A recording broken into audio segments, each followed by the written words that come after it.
वो कहर बन के छाएंगे। सुभाष जी सुभाष जी वो जाने हिंद आ गए है नाज जिस पे हिंद को वो शान हिंद आ गए।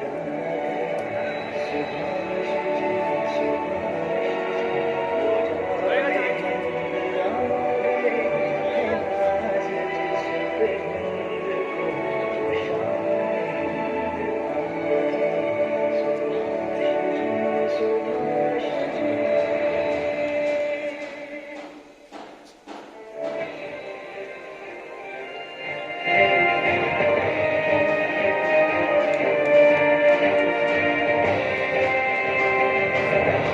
बढ़ाएगा खुशी के गीत गाए जाए। जिंदगी है कौम की कौम पे लुटाए जाए। बढ़ाएगा खुशी के गीत गाए जाए। जिंदगी है कौम की कौम पे लुटाए जाए।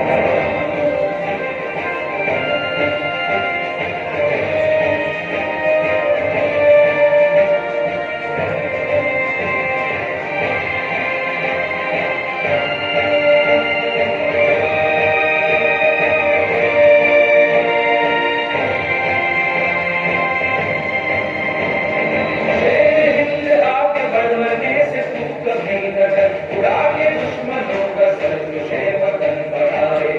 शेर हिंद आगे बढ़ने से तू कभी न डर। उड़ा के दुश्मनों का सर तुझे वतन बढ़ाए। खुशी के गीत गाए जाए। जिंदगी है कौम की कौम पे लुटाए जाए।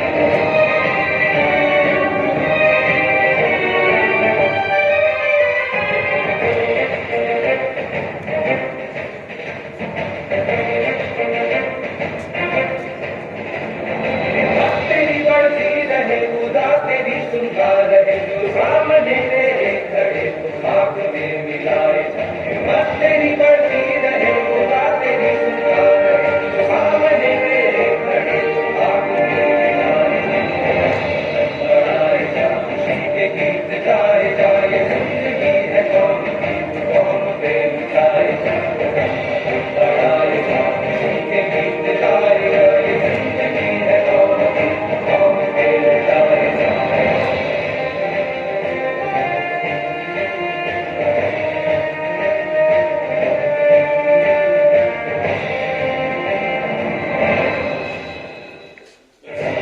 बढ़ाए जा खुशी के गीत गाए जाए। जिंदगी है कौम की कौम पे लुटाए जाए। कहो किस मतलब का जिसमें जीवन न रवानी हो वह खून। कहो किस मतलब का जिसमें जीवन न रवानी हो। जो परवश होकर बहता है वह खून नहीं वह पानी है। वह खून नहीं वह पानी है। मां शारदा के पावन प्रांगण में आपकी गरिमामय उपस्थिति को मैं प्रणाम करता हूं, नमन करता हूं, वंदन करता हूं, अभिनंदन करता हूं। आज हम ब्रिटानिया हुकूमत के मंसूबों को चकनाचूर कर देने वाले, उन्हें घुटने टेकने पर मजबूर कर देने वाले मां भारती के सपूत और क्रांति के अग्रदूत नेता जी सुभाष चंद्र बोस जी की 125वीं जयंती मनाने के लिए उपस्थित हुए हैं।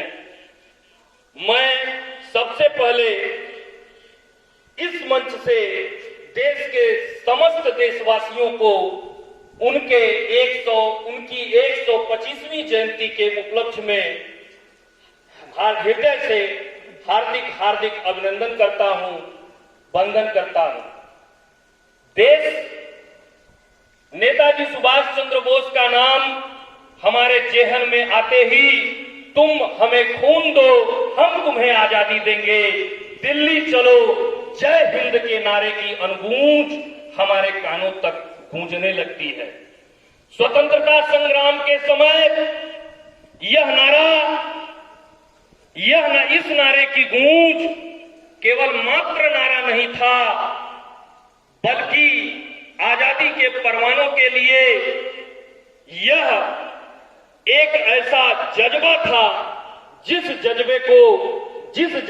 जज्बा उनके हृदय में उत्पन्न होता था और उत्पन्न होने के बाद वे क्रांति के लिए अपना सब कुछ आहूत करने के लिए अग्रसर हो जाते थे, आगे बढ़ जाते थे। हम अपने जो है कि हाथों की हथकड़ियों, गुलामी की हथकड़ियों एवं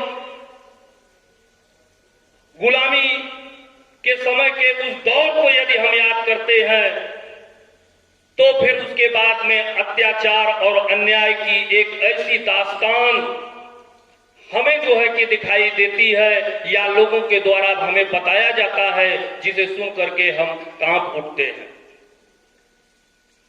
ऐसी दास्तां को, ऐसे ब्रिटानिया हुकूमत के मंसूबों को चकनाचूर करने के लिए नेताजी ने अपना सब कुछ बलिदान कर दिया। उड़ीसा के एक कायस्थ परिवार में जन्म उन्होंने लिया और अपने समय की सबसे सर्वोच्च पद आईसीएस की परीक्षा आईसीएस की परीक्षा को उन्होंने उत्तीर्ण किया और उसे उन्होंने ठुकरा दिया। इसका मुख्य कारण यह था कि उन्हें गुलामी मंजूर नहीं थी। उसमें वह अंग्रेजों के सामने जाकर के उनको चाटुकारिता करनी पड़ती, यह उनके व्यक्तित्व में नहीं था, जिसके कारण उन्होंने उसे त्याग दिया और त्याग देने के बाद स्वतंत्रता संग्राम के कूद पड़े, स्वतंत्रता संग्राम में कूद पड़े। अपने पराक्रम के बल पर उन्होंने लोगों को एकजुट किया।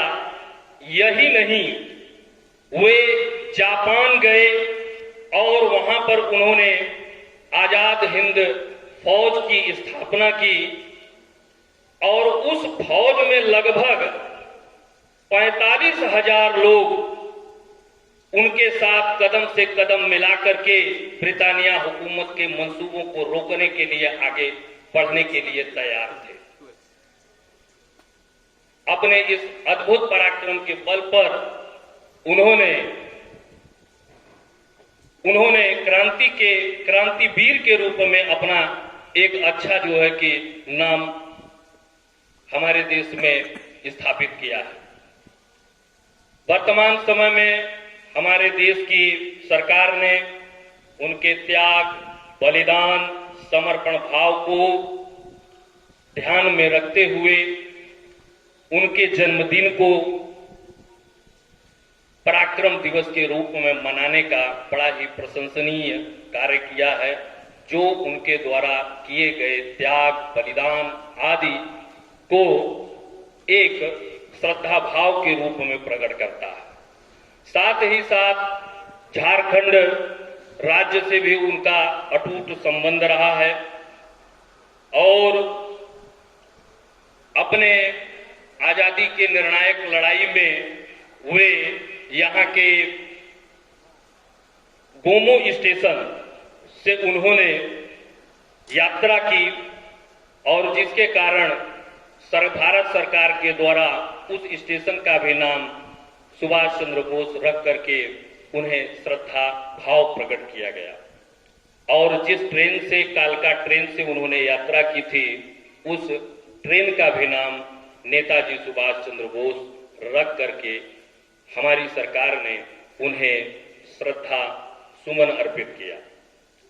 हम ऐसे क्रांति के अग्रदूत, ऐसे स्वतंत्रता के सिपाही को सत सत नमन भी करते हैं और साथ ही साथ उनके व्यक्तित्व से प्रेरित होते हैं और देश के प्रति जो उनका जज्बा हमको दिखाई देता है, वह जज्बा भी कहीं न कहीं उनके व्यक्तित्व को जब हम पढ़ते हैं या जब उनके व्यक्तित्व को देखते हैं तो हम में वही जो है कि देशभक्ति का भाव भी जगता है। इन्हीं शब्दों के साथ मैं अपनी वाणी को विराम देता हूं। जय हिंद, जय भारत।